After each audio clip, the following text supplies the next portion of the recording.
Good evening, I'm Eric Young. And I'm Kate Hawkesby. Tonight, another inquiry into the police emergency call system. This time, allegations that a rape complainant was told to walk to the police station. The heavyweight court case which just keeps getting nastier. Prisoners seeking compensation. Just how many are lining up for a payout? And he's no longer with Rachel, but we love him anyway. Rocking Rod's back in town.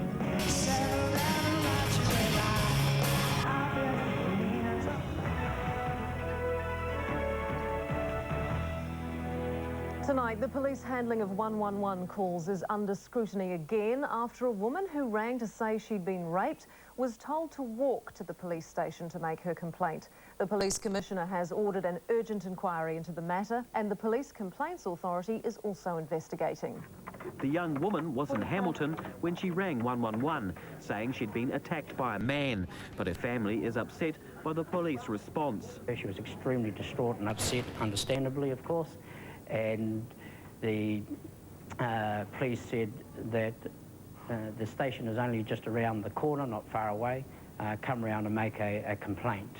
Hamilton police say the woman was standing on a street corner when she made a call to them on a cell phone 4 hours after the incident. They say she was asked if she could go to the nearest police station and she agreed to go there. She was brought up in Australia, was unfamiliar with the surrounds of Hamilton, and extremely distraught and upset about what had happened to her. And we would have thought as family the least the police could have done in regard to this 111 call is to send a car around there immediately. What response does the Minister have for a young woman who was raped in Hamilton 2 weeks ago, who phoned the 111 phone line and was... The Māori Party co-leader Tariana Tulia first raised the incident in Parliament this afternoon, questioning Police Minister George Hawkins, who's been under fire this week over the handling of 111 calls. Mr Speaker, I must say that I, along with everyone else in this House, would find that totally unacceptable, and I will make inquiries of the Commissioner. Tonight, after speaking with the Commissioner, Mr Hawkins went further. That the police should have attended the scene immediately. That's why we have a 111 call system. The young lady spoke to a woman operator who made that suggestion. That is totally out of line. Mr Hawkins says police and the Police Complaints Authority will look into the matter. The Acting District Commander Billy Munro is conducting the police review of the incident. He says staff are upset that it initially appears they may have let a victim down, but they're promising to fully investigate her complaint. Mark Torley, One News. The government's bracing itself for up to 50 payouts to prisoners this year as inmates head to court claiming they've been abused while serving their time. But a new law is being considered which will allow victims to take some of that money off the criminals.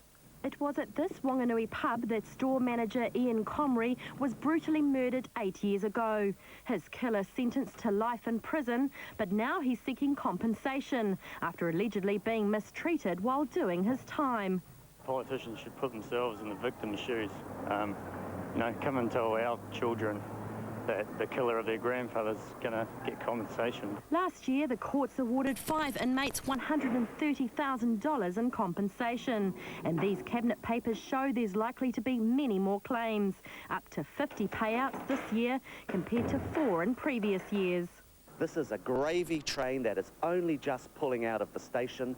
These payments should be blocked, stopped and wiped, full stop. We believe that the New Zealand Government is obliged to treat those in prisons with humanity.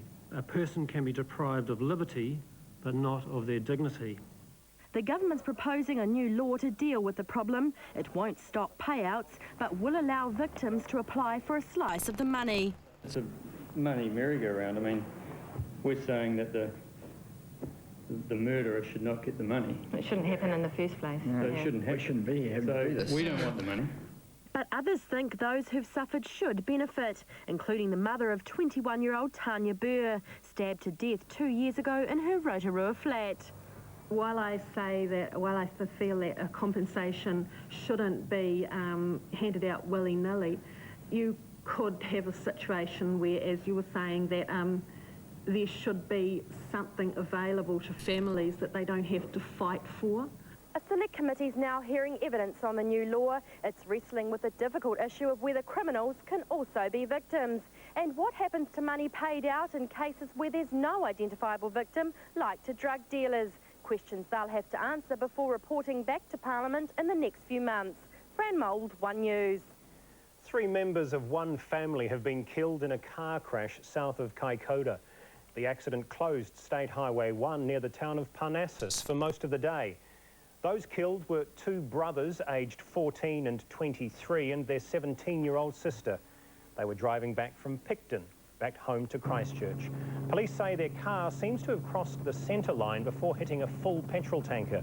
Their parents were travelling a short distance behind. As I understand it, they were travelling in convoy. The parents were in another car that came along behind after the crash had occurred. Accident investigators checked the scene and fuel from the tanker was unloaded. David Tour's former manager has spoken out against the boxer, calling him manipulative and claiming Tour's trying to swindle him out of his share of a multi-million-dollar property. Kevin Barry gave evidence today in a High Court civil action and got stuck into his former friend, saying that while Tour was praying and eating with him, he was actually planning Barry's demise. Earlier in the week, Tour told the court he understood the property was his alone, but Barry claims he owns 25% of the land and that Tour's not good with his money.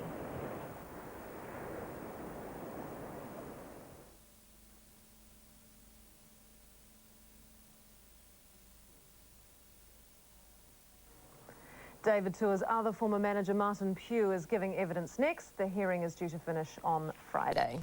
An Auckland court's been told a man accused of murder and kidnapping warned a police officer his rampage was going to be another Aramoana. Anthony Dixon rang police hours after he allegedly cut off the hands of 2 women and shot a man dead. Police say Anthony Dixon dialed 111 and asked to talk to a police detective because he needed their help. Very important was a major incident today that happened. What major incident? The chopping one. The what? The one that happened today down in James, Whakaroa. Okay. What's your name? Anton Dixon. I'm the fellow who done it. This is the detective sergeant Dixon wanted to talk to. Darryl Brazier had met the accused a few months before when dealing with a methamphetamine bust. After that, Dixon called constantly, asking police to call off surveillance, including the 11 planes that he believed were following him. On that night, he called with a confession. He said, look, it's too late. I f***ing chopped them both, Simone and Renee. They admitted they were informants. The Crown alleges Dixon went on a bloody rampage, hacking off the hands of 2 women and shooting another man in a car park. And he indicated to the officer he had bigger plans. He said, nah, it's going to be another Aramoana. I'll go out in a blaze of glory. Suicide by cop. The armed defenders squad better be ready. The armed defenders were involved in a 5-hour standoff with Dixon after he allegedly took a member of the public hostage. That man's expected to give evidence later in the trial. Melissa Stokes, One News. An illegal South Auckland caravan park, which police say was home to a drug supermarket, has been closed down. 110 police with dog and helicopter support stormed the park this morning. They arrested 12 people and 16 dangerous and unregistered dogs, mostly pit bulls. Police also found pistols and shotguns along with a large supply of methamphetamine and hash. This place has been the boil on the backside of the South Auckland Police for some time now. Now we've had a chance to lance that boil and hopefully we'll be able to sort it out once and for all. Police discovered that living conditions for some at the park were dire. The man who lived here shared his caravan with hundreds of cockroaches. Dangerous wiring forced officials to cut power, shutting the park down. Housing New Zealand will relocate around 100 residents. Now, it's almost February, which means we're nearly a couple of months into our new year, but hundreds of millions of Chinese around the world are just celebrating the start of theirs. And as Asia correspondent Charlotte Glennie reports, many are hoping the year of the rooster will bring happiness and prosperity. Beijing's Big Bell rings 108 times at midnight to mark the start of each new year. Fireworks lit up the sky. Chinese New Year is the world's biggest party. In Hong Kong, on the stroke of midnight, people scrambled to be the first to place their incense sticks at the altar of this famous temple. They believe the offering will bring them wealth and good luck. On the eve of the new year, thousands visited Hong Kong's largest flower market. It's a New Year tradition to decorate homes with flowers. Each type of flower represents a different wish. Cherry blossoms bring love and friendship. What Chinese New Year means for me is a happy day. It's also a time for family. The Chungs have come from Auckland for the annual celebration. It's a time when we all get together and sort of homecoming. Oh, I enjoy it very much here, yes. Meeting all my friends and family. Roosters will take pride of place in people's homes this year. They come in many shapes and sizes. What do you think the year of the rooster will bring? Great in Hong Kong. Yeah, everything is great. New Year festivities last several days. And in this society where money is considered all important, people hope the crowing rooster will bring a fruitful year. Well, Charlotte joins us now from Hong Kong, where New Year celebrations have been slow to get underway. Charlotte, what's happening now? Well, right now, Eric, behind me there are all sorts of preparations taking place for a huge parade here in Hong Kong. But most people here spend the day indoors. In fact, the streets were really, it was like a ghost town here. It was eerily quiet. I've never seen it like that. That's because everybody was up last night, throughout the night, eating a lot of food. Today they spend indoors, either sleeping or with their families. But people do say that this is really the biggest holiday, the biggest festival in the world's biggest party, Chinese New Year, and it's also one of the longest. Celebrations began last night, they're going tonight, tomorrow night there'll be huge fireworks, 22,000 firecrackers to be let off, and everybody's on holiday here until Monday. So Charlotte, what is the year of the rooster meant to bring? Well, it's a bit of a moot point, really, Kate, whether the year of the rooster brings good luck or bad luck. The rooster is meant to bring good fortune, but traditionally years of the rooster have also brought bad fortune to people. But this year is supposed to be, according to fortune tellers, a really good year for the economy, for property markets, for stock markets. That'll be music to the ears of people in Hong Kong and China, because this is a very materialistic society. In fact, the very words that you say to everyone here in Hong Kong when you wish them a Happy New Year, Kung Hei Fat Choi, which means congratulations, may you make lots of money. Okay, what are the bad things that we can expect in the year of the rooster?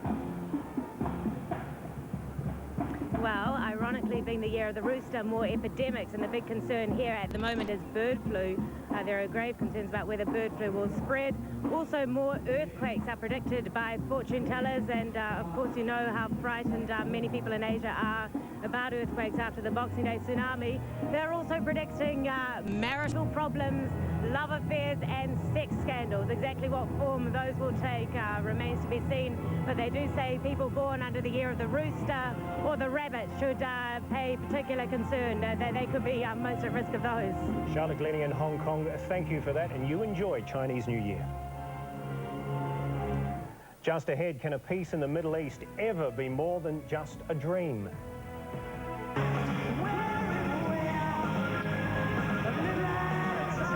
And no, he's no longer with Rachel, but yes, we still love him. Rod Stewart kicks off his Kiwi tour. Tomorrow on Headliners, we meet an American boy band with a twist and preview a new work from King Kong's choreographer. Plus, who was glad, sad and bad at the Brit Awards? Join us at 5:30.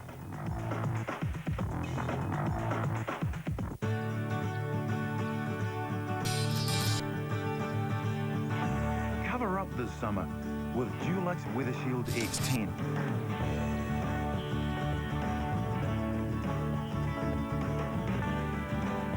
And you'll be covered for 10 years.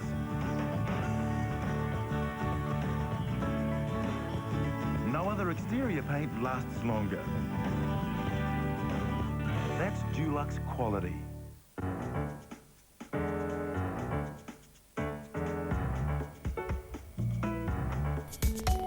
To find something special this Valentine's Day, where will you go for the world's finest fragrances? International fashion labels and 1,000 beautiful gift ideas. All in one place, just for the one you love. Farmers, your store. The Finn Brothers, with another great song from a truly great album. Everyone is here. From the Finn Brothers. I read it from cover to cover. I couldn't put it down. It's your essential summer reading from Briscoe's, and it's full of great ideas. These Fairy Down Duvet inners have at least 30% off. The Sunbeam Iron is only $59.99, half price. These cutlery sets are under half price, $19.99, and these electronic bathroom scales also under half price, $34.99. For great catalogue deals, get into Briscoe's today. Briscoe's can never buy better.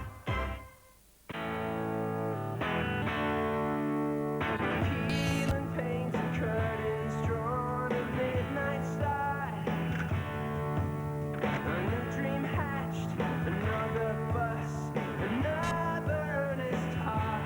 'Cause I'm gonna leave here, you see, and I can see clearly my dreams. Down Great South Road, the pewter skies are calling. I know where I'm going to. I don't need no help from you. What is it I'm coming to? Yeah, I'm ready for something new. I know where I'm going to. I don't need no help from you. What is it I'm coming to? Yeah, I'm ready for something new.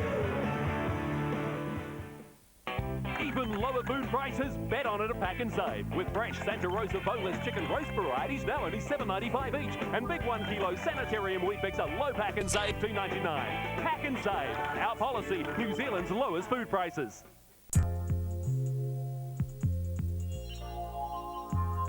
Household linens, 100% cotton, 100% quality. Household linens, experience the difference.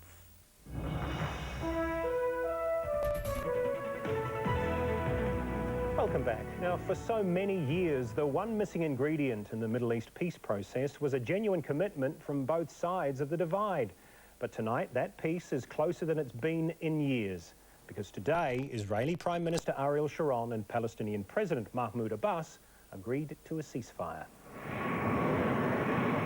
It was the return of diplomacy to the Middle East and the return of hope. The new Palestinian leader, Mahmoud Abbas, arriving to seal the agreement that could give peace one more chance. Mr. Sharon, shake hand, please. It certainly looked like a new era. And here, the key moment. There hasn't been a handshake like this between Israeli and Palestinian leaders for the past 4 years.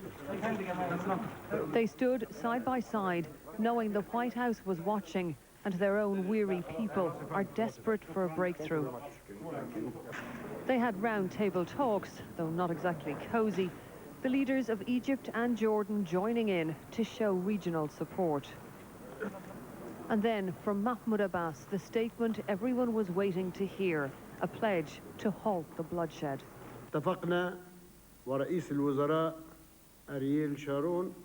We have agreed, together with Prime Minister Ariel Sharon, to stop all acts of violence against Israelis and Palestinians, wherever they are.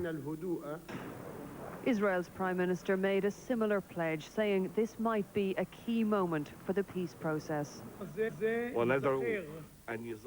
We all hope that this day will be remembered as the day that the process started moving forward to its completion. For the first time in a long time, there's hope for a better future for our children and for our grandchildren. Will today's hope last? Maybe, maybe not. At this moment, the two leaders may believe in all this far more than their people. Then they headed for home. If there's no political progress, they could soon be back at square one. But on this day, at least, there was a real sense of things moving forward. The summit here today was about positive images and positive declarations. But this region has seen many false dawns. The real test will be what happens on the ground over the coming weeks. Ceasefires have come and gone here in the past. It will take time to see if this one will be any different.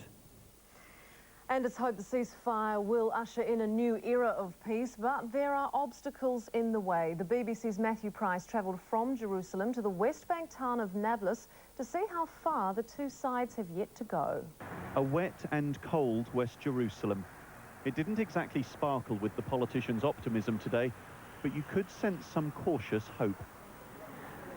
Even among those Israelis who've lost so much, Arnold Roth's daughter was killed by a suicide bomber. He's optimistic things will now improve, but does he trust the other side? When someone says he's going to stop being violent, that's good, and then you want to wait and see if he actually stops being violent. So trust is only going to be determined by the facts on the ground. No one is really interested in being persuaded by the beauty of the words.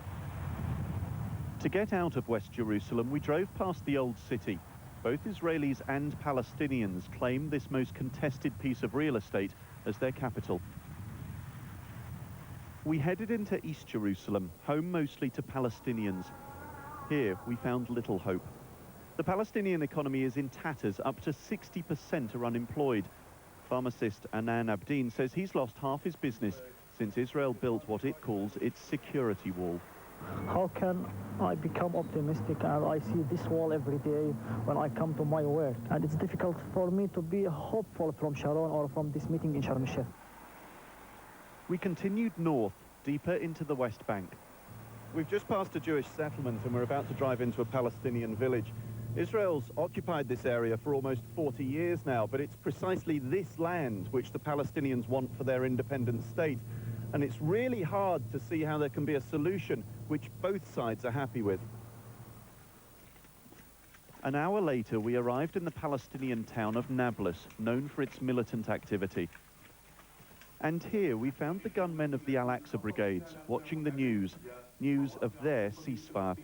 They told me they would give their new president a chance. But, he added, the Palestinian uprising is not over. Since the Israelis will not change, we can never stop fighting. As if to underline the point, one picked up his gun.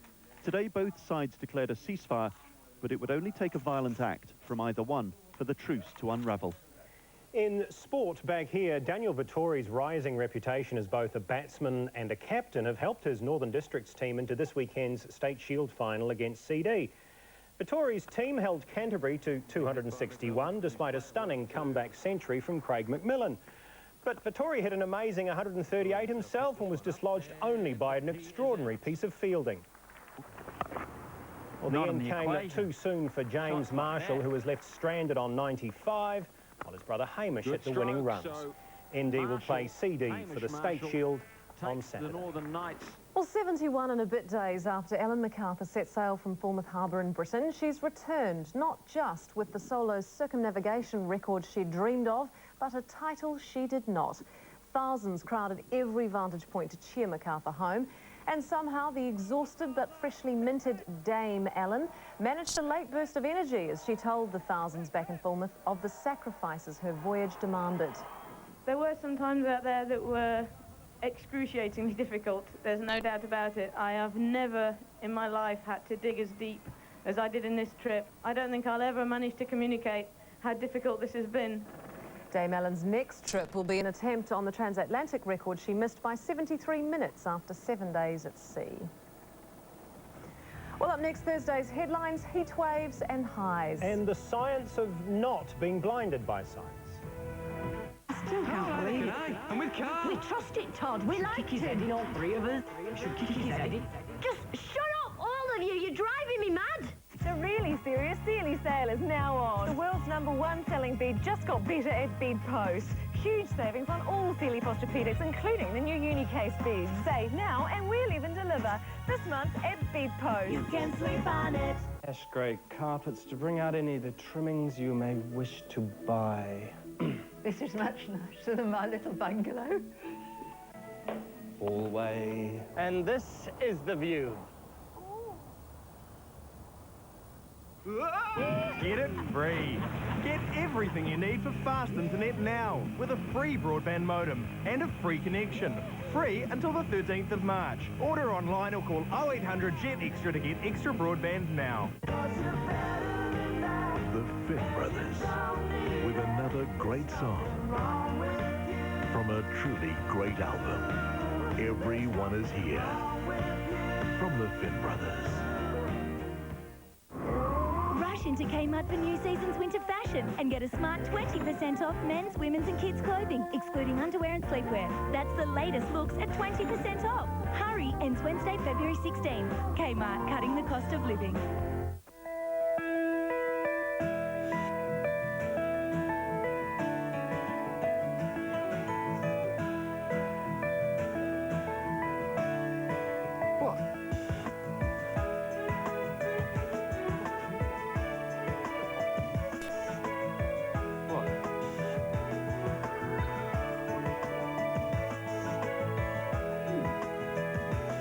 If you're smart, you'll always get something for nothing. Can I help you? Just looking, thanks. Like Smart Money, offering under 30s no charges on 30 electronic transactions each month and no base fee. Bank Smarter. Bank of New Zealand. Get into Placemakers for great double deals and make super savings like 2 8-metre tape measures for $10, the Predator circular saw and 3 in earmuffs for $80. It's the final week of double deals, only at Placemakers. Why use something rough to exfoliate your skin every day when you can use something that polishes gently? New Dove's Gentle Exfoliating Bar with tiny blue beads and 1/4 moisturising cream. Reveal beautiful skin every day. Here's a great offer from Smith City. A $500 trade-in on selected fabric and leather lounge suites. Plus pay nothing until February 2006 with up to 36 months to pay. That means this stunning Eastbourne suite's just $13.99 with trade-in. And the St. Lawrence leather suite's just $31.99 with trade-in. $500 for your trade-in. Plus pay nothing until February 2006 with up to 36 months to pay. Smith City. Quality brands and easy pay every day. Has it all. On the programme tomorrow, we'll talk to the man heading up New Zealand's expo plans in Aichi, Japan, and the high flyers who have now become the new face of Wanaka. Join me at 6:30 tomorrow morning for ASB Business.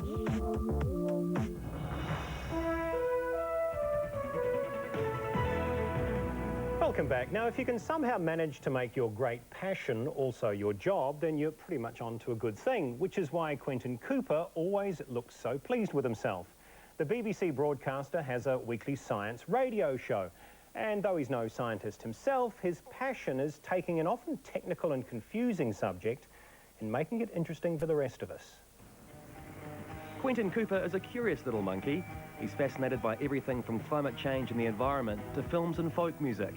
And last year he filled an old wooden schooner with a team of science and arts freaks for an expedition to Svalbard, Europe's northernmost territory, to see if, amongst other things, they could get a boat through what should be pack ice.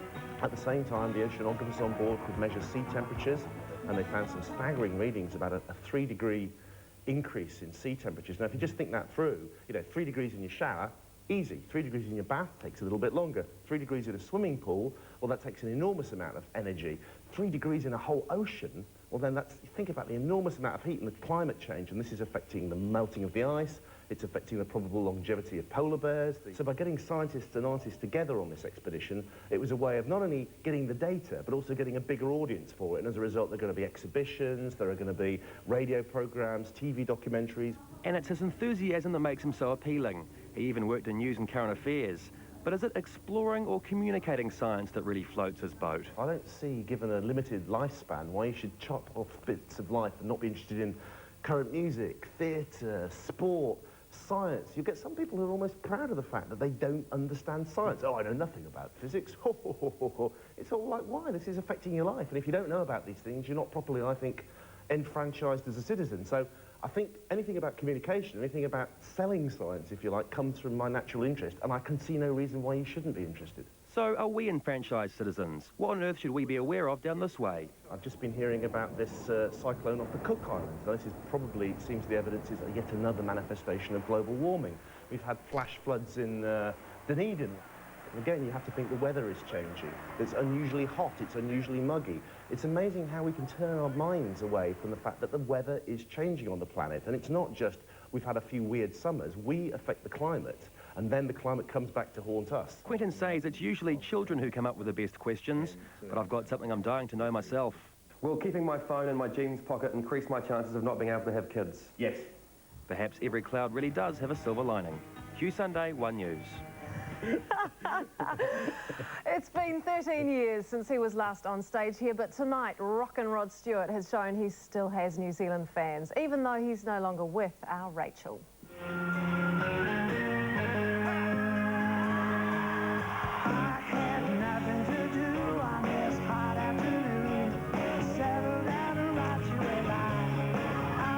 His sellout Christchurch concert's the first of 3 in New Zealand. Rod will be hammering out more hits in the city tomorrow, then heads north for an open-air show on Saturday at Hawke's Bay's Mission Estate Winery.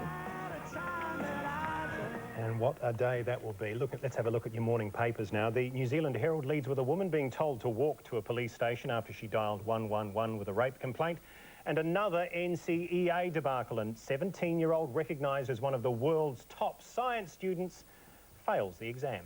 The Dominion Post leads with New Zealand Post bowing to public pressure and ending its experiment of wiring up posties to snoop on the public.